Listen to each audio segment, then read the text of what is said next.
Welcome to Loremen, a podcast about local legends and obscure curiosities from days of yore, with me, James Shakeshaft. And me, Alasdair Beckett-King. And Alasdair, it's another deputy episode. Is it? Yeah. It's not a recurring Loreperson, is it? It is. It's a third timer for Yuriko Kotani. Yeah, woo woo woo. Oh, you doing your Lucky Cat impression? Yeah, oh, yeah, that won't work, because that hasn't happened in the podcast yet. No, that joke will make sense later.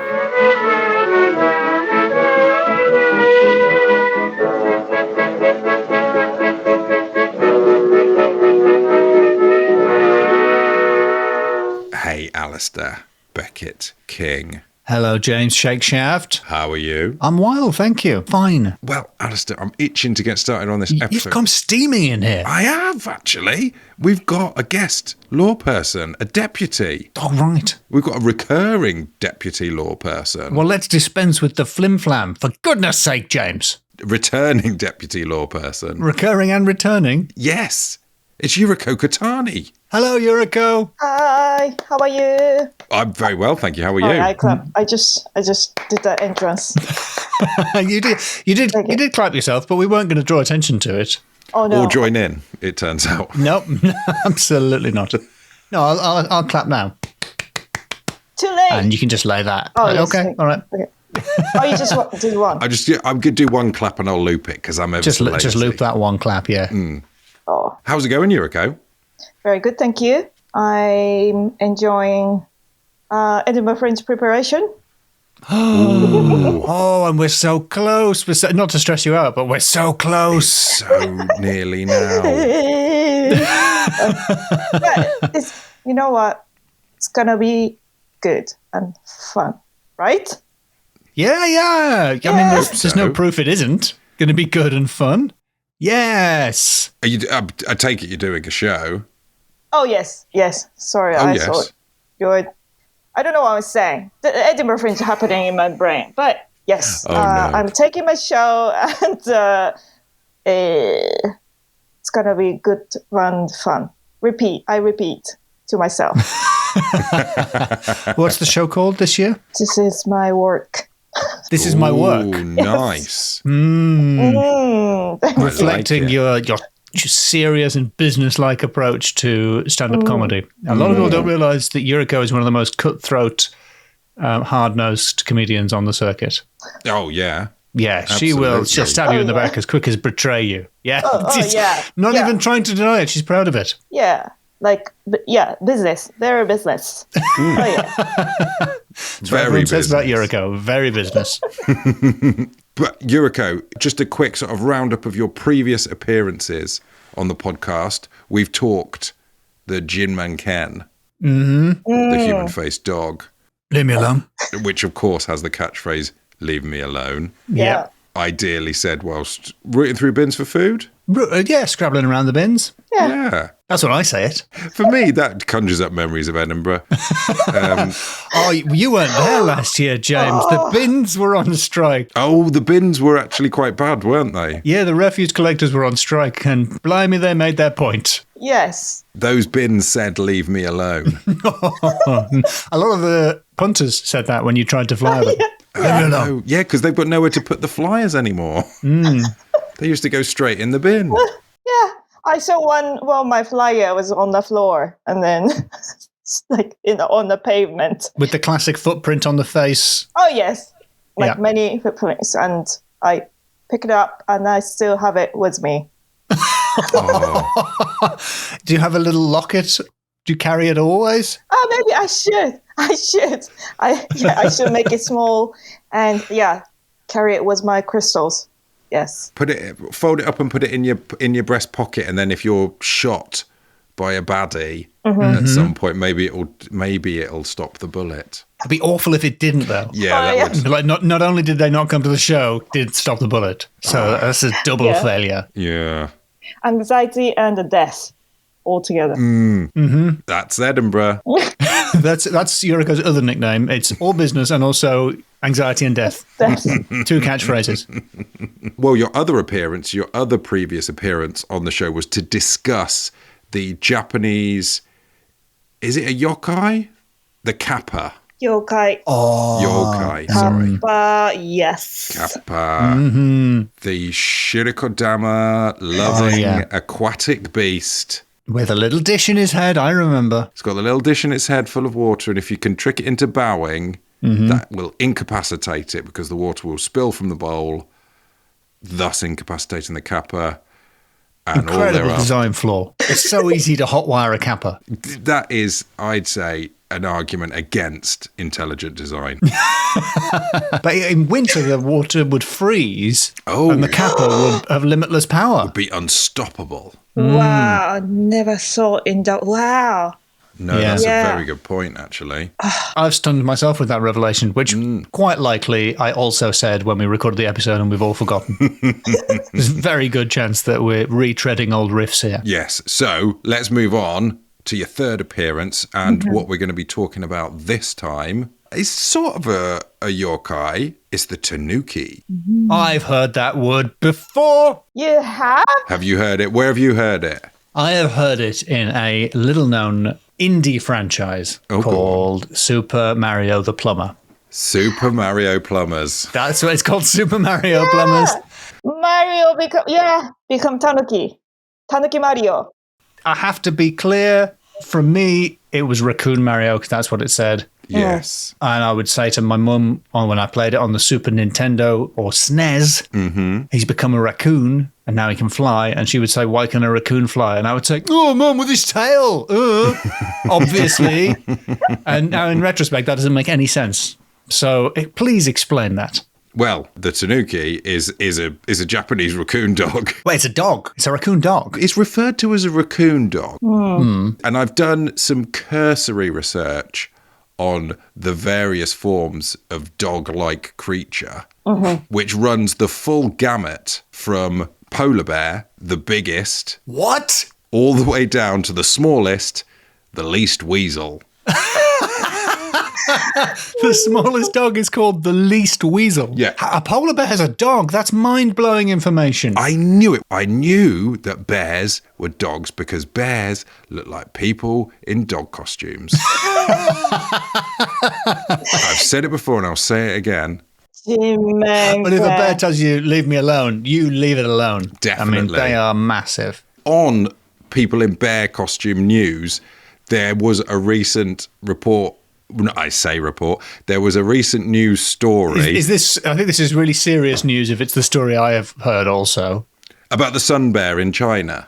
Nope, that's a totally different story. Carry on. There's a load of people saw a bear in a zoo in China standing on its hind legs, and because of the way its skin folded up at the back and it was stood up very straight, it did very much look like a human in a bear costume. And that became a story in the news. As spokesman pointed out, it was 40 degrees heat. If there had been a human in a bear costume, they would have died. It's just science. Yeah, it's simple science. My shockingly similar story was there was a news report about a Japanese guy who has a very realistic dog costume that he wears. Oh, is that the collie man? Yeah, and it's been reported as Japanese man dresses up as border collie, and it's nonsense because it's not a border collie, it's a rough collie. He looks like Lassie. Border collies are black and white. It's ridiculous. Get your facts straight, the internet. It's not a border collie. Yeah, details, please. Has this guy got a catchphrase, perchance? Wowzers. The Tanuki in real life is quite prevalent in Japan. I read a stat which I think must have been a misprint. It says that a conservative estimate is that 370,000 are killed a year on the roads. Whoa. That's a lot. That's more. I've done the math, so you don't have to. That's more than 1,000 a day. Tanuki, guys, if you're getting tired, pull over. What are they doing? Yeah. They should put a sign up. Yeah. Are you a Tanuki? Then stop. Have a rest, please. That's sad. That's too many. That's a lot. That is a lot. And that's got to be a decimal point in the wrong place.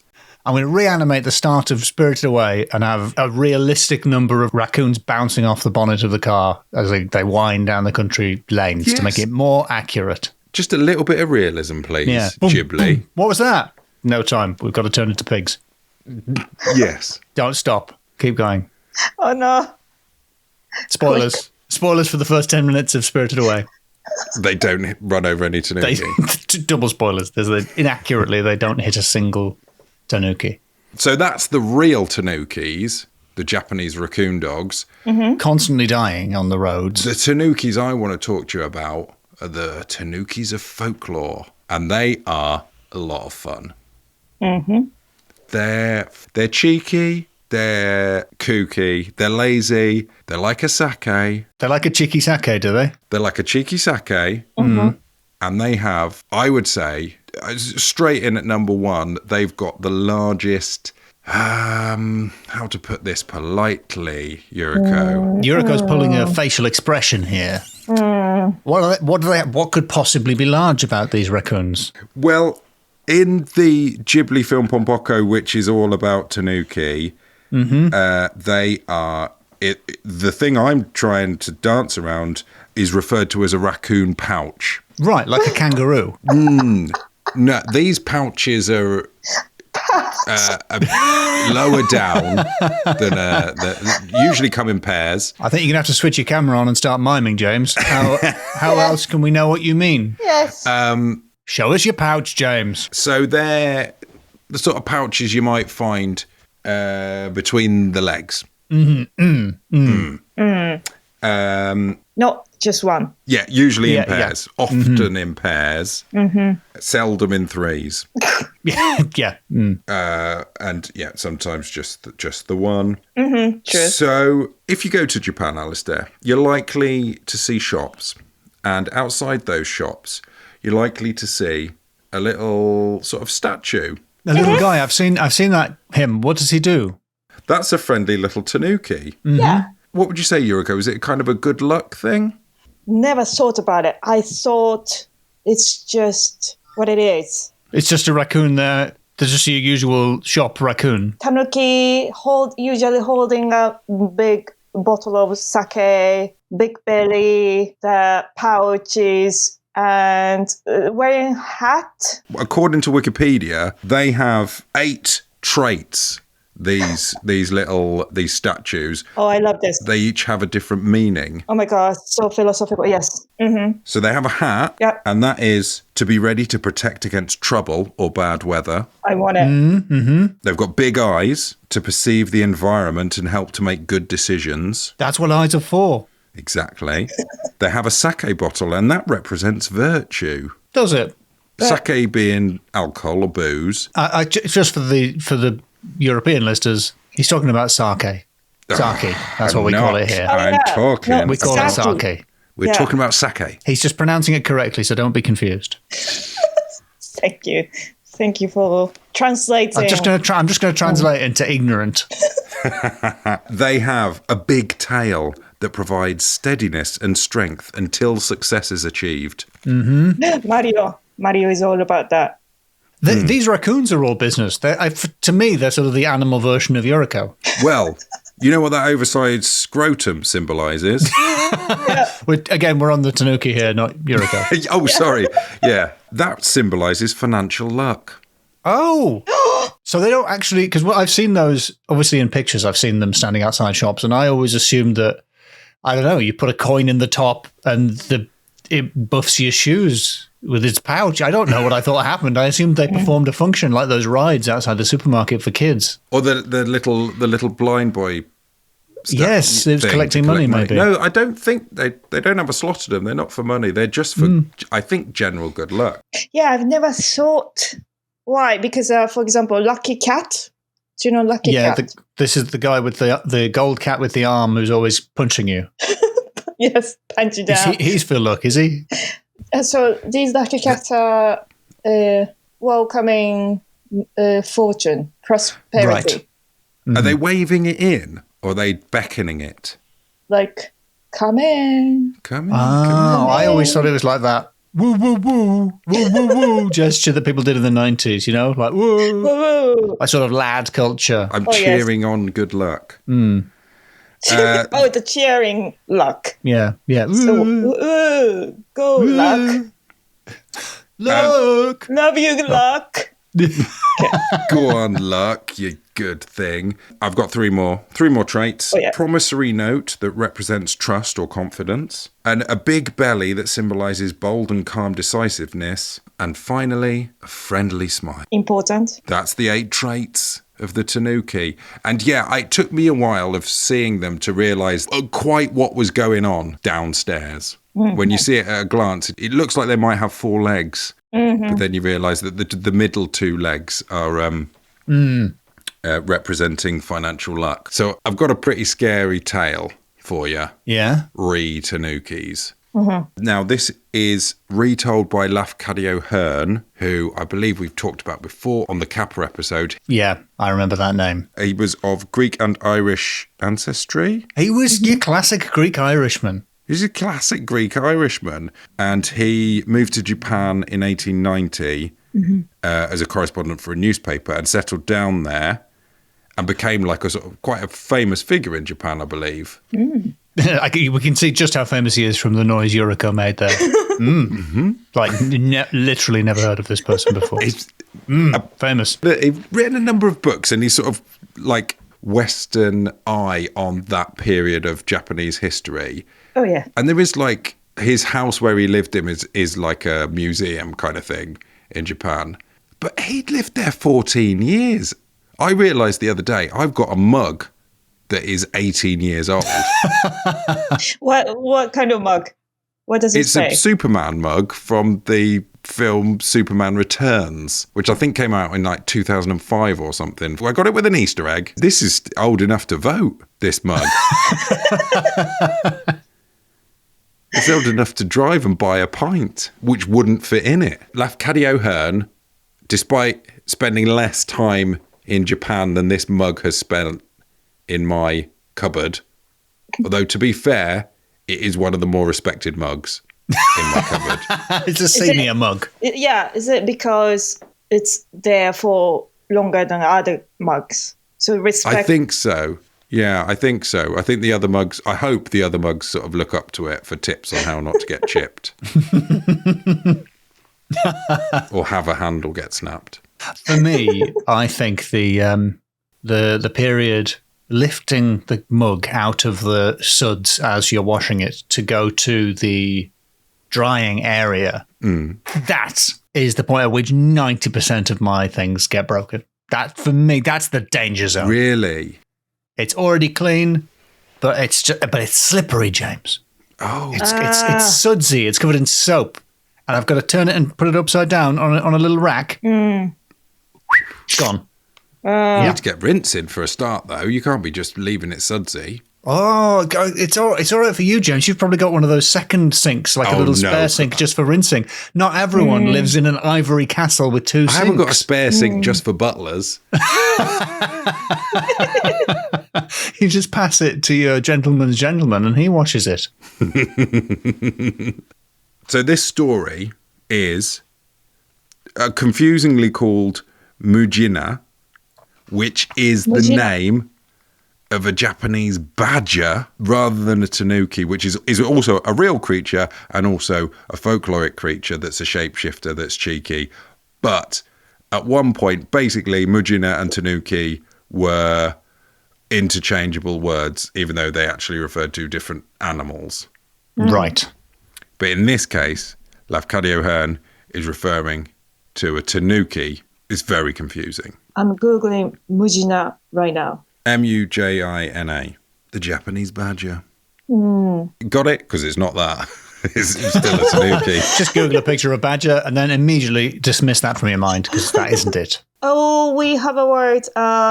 同じ穴のmujina. Same whole mujina. We got a phrase which I knew. What does that mean? Means even though they're not related, it's nothing to do with you, but actually It's same. Wikipedia puts it, I think, the most succinctly but confusingly. Mujina is an old Japanese term primarily referring to the Japanese badger, but traditionally to the Japanese raccoon dog, Tanuki, causing confusion. Adding to the confusion, it may also refer to the masked palm civet. Great. So there's 3 animals that it could be, 2 of which are mythological. And in this case, as we'll find out when we read the story, it's referring to a shape-shifting animal that is never in its non-shape-shifted form. Okay, so Regina, this is a story from someone who died 30 years previously. Mm-hmm. So let's say, as a rough guess, Lafcadio heard it around 1895. So this is someone who died by 1865, and it happened to them when they were younger. So we're talking early 1800s. And this guy, at a very late hour, was walking up the Akasaka Road in Tokyo, up a slope called the Ki no Kunizaka. And there is an ancient moat, which was very deep and very wide, with very high banks on it. And as he was passing that, he saw a woman crouching by the side of the moat, all on her own, crying quite a lot, weeping bitterly. I know you should be sympathetic in that situation, but my suspicions are instantly aroused. He was concerned, this guy. He was maybe... You're a better man than me, this guy. He said, "Oh, Jochu." I hope that's not a demeaning or offensive term. Did he add that? Very, very woke historical Japanese man.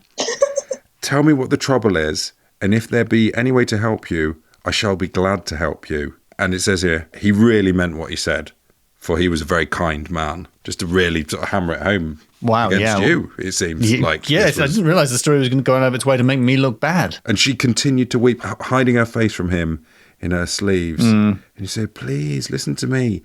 This is no place for a young lady at night. Do not cry, I implore you.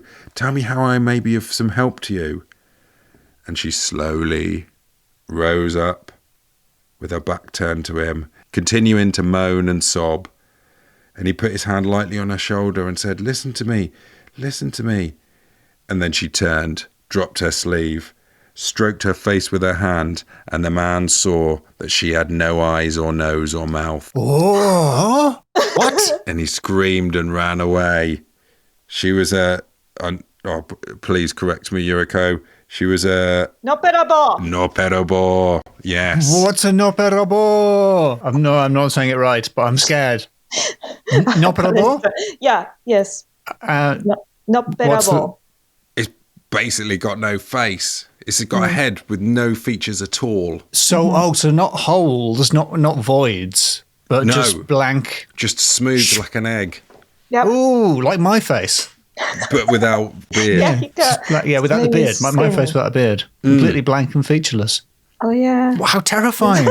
He ran away. Yeah. Unsurprisingly. He ran and ran, never looked back. Then he saw a lantern far away. This is why you should never help anyone. Every one of these stories teaches the same lesson, and it's just don't help people. Just please don't help please people. Please don't help anyone. At night. But he saw a lantern, and he ran towards it, and it turned out to be the lantern of an itinerant soba seller. Sobas are kind of noodles, right? So this is basically a fast food vendor. Very sophisticated, Japan having fast food in like 1860. Fast noodles. Like the London equivalent would have just been a man in a hole with some hot fat, like some offal, maybe some tepid offal that he would have slapped you. He would have just slapped at you with his hands. No implements, nothing. Just hand slapping. So he got over to the soba seller. Tuppence a slap. And he's just flung himself down at his feet, crying out, ah. And the soba man said, Kore, here. What's the matter with you? Anybody hurt you? He says, no, nobody hurt me. Only scared you? Queried the peddler. Robbers? No, not robbers. I saw a woman by the moat, and she showed me. Oh, I can't tell you what she showed me. Was it anything like this that she showed you? Another. Said the sober man, stroking his own face, which therewith became like unto an egg. It didn't become unto like an egg, did it, James? And simultaneously, the light went out. Terrifying. This is really scary. I thought there was going to be a fun monkey thing in it. Nope. Just scary egg-faced people. Okay. Yeah. Another one. Another noppera-bō. Another noppera-bō. Or was it the same one? Or the same one that's quite getting around fast. there before him? Because I think the implication is that was actually a tanuki pretending to be a noppera-bō in order to freak the guy out. Yes. That's, Right. Tanuki. So it shapeshifted into a different monster. Of course, that makes much more sense. Cheeky. They're so cheeky. Do you want to hear of some famous other tanuki? Mm-hmm. There was Bozu tanuki, which seemed to sort of haunt a particular bridge, and you'd go over it and you'd get to the other side and your head was shaved. Skinhead Bridge? Skinhead bridge. Wow. The shirodokuri, the white wine bottle, it would disguise itself as a wine bottle. When you went to pick it up, it would roll away. Which is Oh, yeah. Tanuki disguised as bottle. These tanuki sound quite mischievous, a lot less helpful than the tanuki outside the shop that you were describing, who seemed like quite an industrious member of civil society. Yeah, These guys sound quite annoying. Yeah, where's that 8 traits? Yeah. 8 traits go. Yeah. I don't know. You know what? I don't know. What about financial prudence? You can't make a living pretending to be a bottle and then just rolling away from people. How are you going to monetize that? I don't know, actually. What a ridiculous talent. Excellent questions all. What do you do for a living? Do you really want to know? I pretend to be a bottle of sake and just roll away. I shave people's heads. For money? Nah, just if they cross a bridge. Any bridge? No, just one bridge. Just briefly, so just so you don't sleep easy at night, do you want to hear about some more recent sightings of the noppera-bō? Oh, yeah. Mm-hmm. Is that am I saying that right? Yep. Noppera-bō? Noppera-bō. One of the more recent sightings was in 1959 in Hawaii at a drive-in movie theatre. Someone said they saw one in the ladies' bathroom, which I guess would be quite easy to spot because of the mirrors. How do we know it isn't a bald person facing the other way? Good question. Perhaps a woman who went over that bridge on her way to Hawaii. Just back. Yeah, it could just be the back of someone's head. Have we definitely ruled out it being the back of someone's head? It could have been Moby. And you're just wearing the wig on your face. Yeah, it could have been Moby wearing a wig on the front of his face.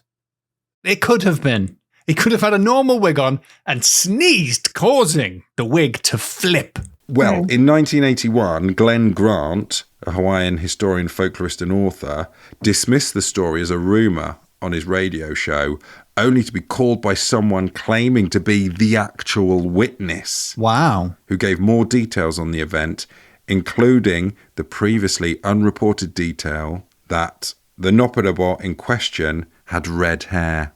What? Alasdair.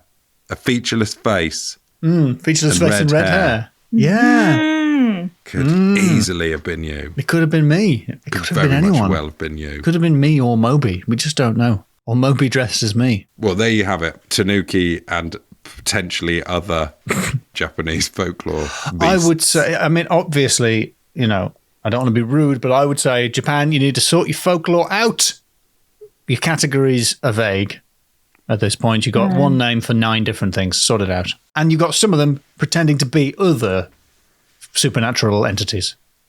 It's a mess, frankly. That's what they're going to do. The shapeshifters. So, Alasdair, are you ready to score us? I'd love to. You sound really nervous there, Yuriko. You're not confident this time. But go ahead. I'll accept whatever. You'll accept my judgment. Thank you. Whatever score I will hear. No, Yuriko. I love this. James is planning to argue, but Yuriko is planning to simply accept whatever scores are handed down without dispute. Oh, fine then. Okay. So we James, can we do any argument? No argument. We're going to negotiate. We've got to negotiate it up. Yeah, it's like Let me put this in Japanese terms. It's like Phoenix Wright, the Ace Attorney. Object. Okay, then. Okay.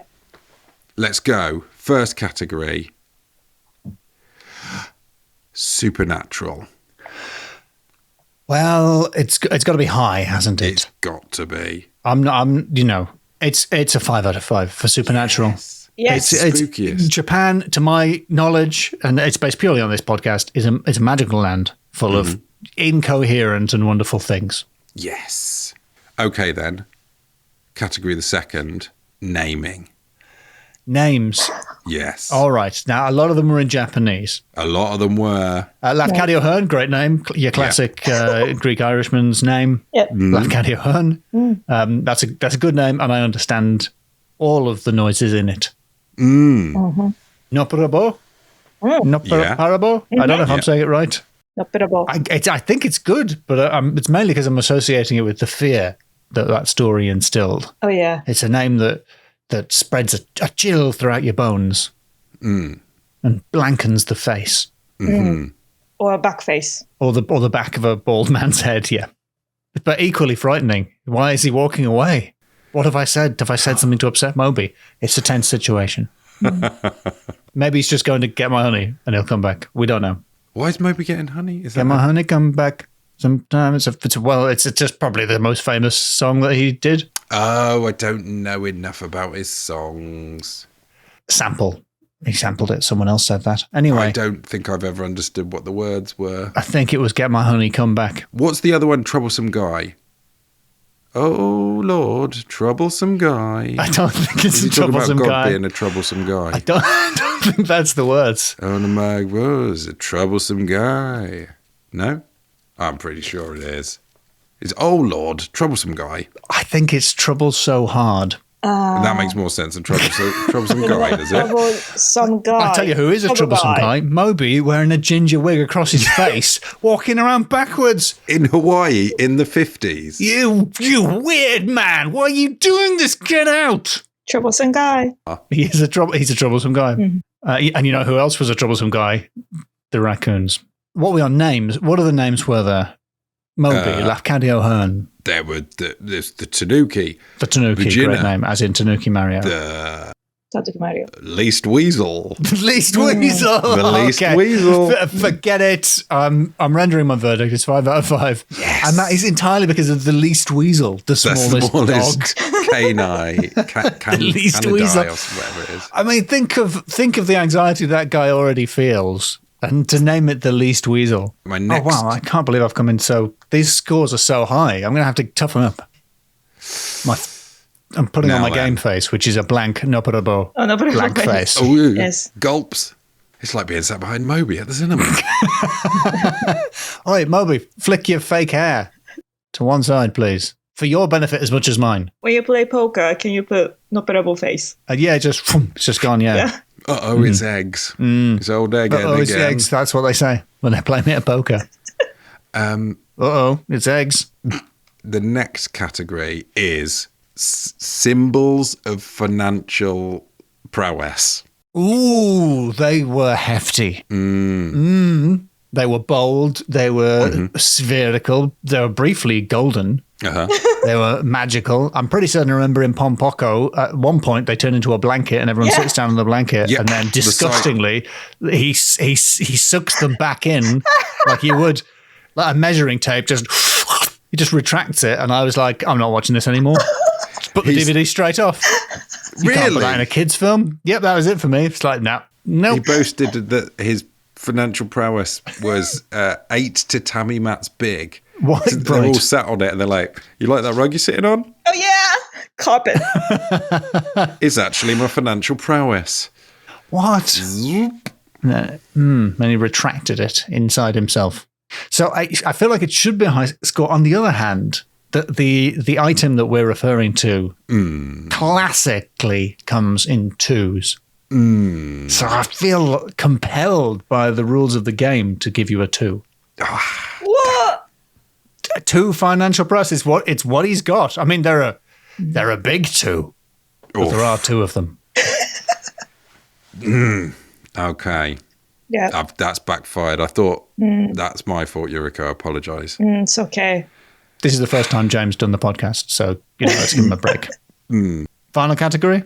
Final category. You remember, before we had the human-faced dog, now we've got the non-faced human. Okay.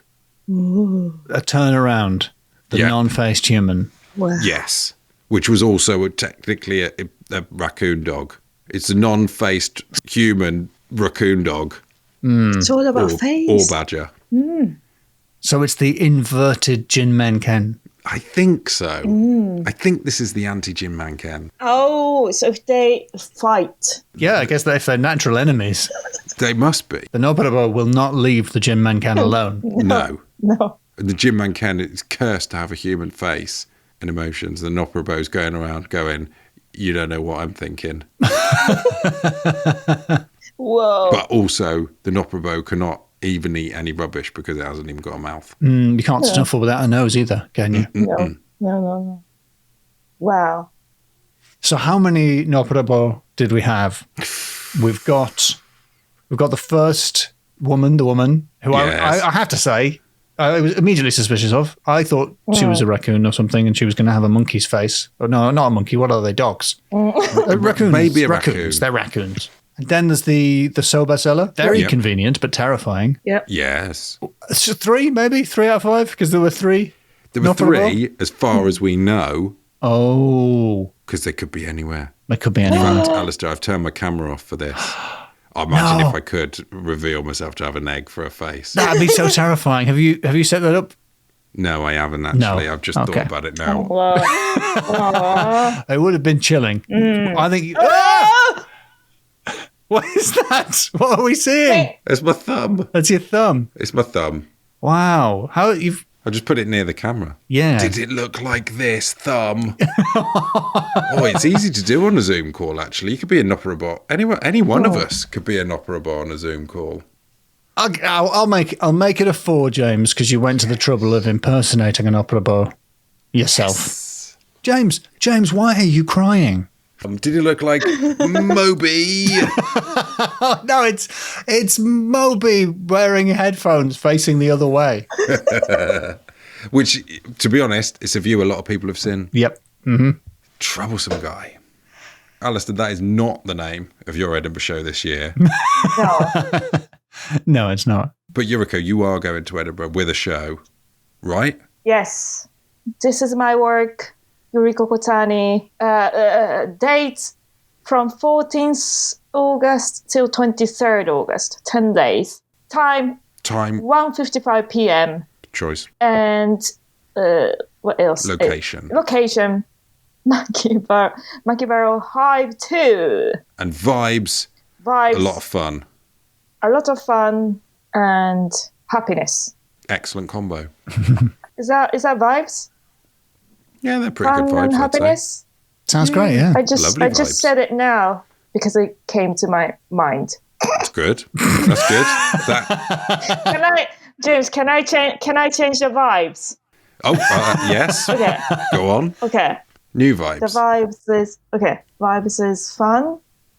Yeah. And Tanuki vibes. You're going to pretend to be a wine bottle and then just roll away. It's the new viral marketing craze.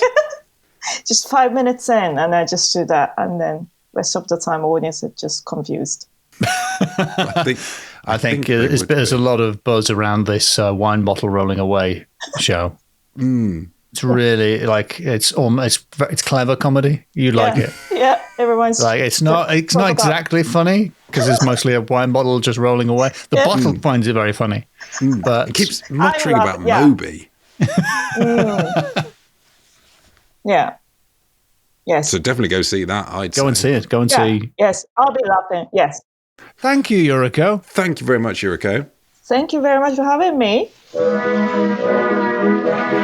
yeah, Alasdair, I think I got away with those repeated references to the to the financial prowess. Yeah, I think nobody really probably knew what you were talking about. For want of a better euphemism. Apologies for anyone with kids. Or the ability to visualize things. Yes. Oh, and if you want to get a whole bonus episode which features an extended bit of us all getting Studio Ghibli films wrong. I started it. A bit where I sing a song too lewd for the podcast. But fortunately in Japanese. Yes. Well, if you join patreon.com/loremenpod, that'll tell you how to get all these things. It's all waiting for you. Well, when I finish editing and have uploaded it, which may take a couple of days. I turn the air blue.